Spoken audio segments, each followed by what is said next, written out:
This is the app right here.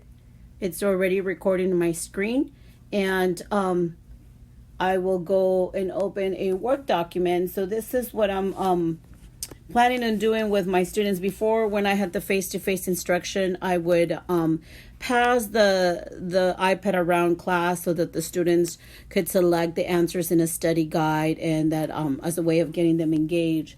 But here I'm just going to have to be creative on how to transition the class to online.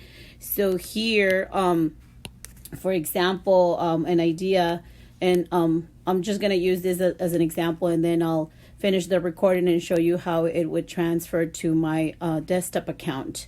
So for the purpose of our class, which is a Spanish-English translation interpreting, I could perhaps do translations of medical terms, since we're going to be starting our module on medical terminology, and I could, as I'm doing the Zoom live session, perhaps can share the screen and start typing with them when they are volunteering the answers. So this would be nuevo corona virus.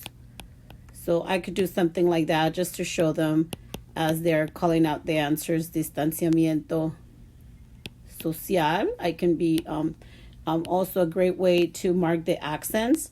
So for the surgical mask would be máscara quirúrgica.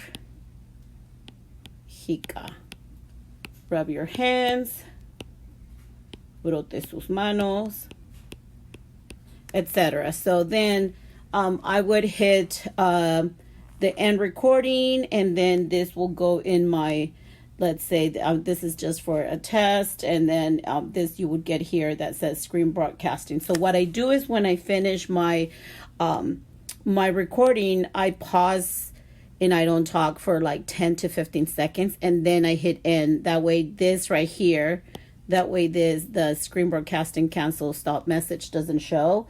But anyways, you can so finish doing your whatever it is that you're going to teach on your whiteboard or in your Word document, or you could use it to make some corrections, and then you can go ahead and say, this concludes our, if you're going to do it a recording, but if you're going to, I'm going to try to do this live so that students can call out the answers.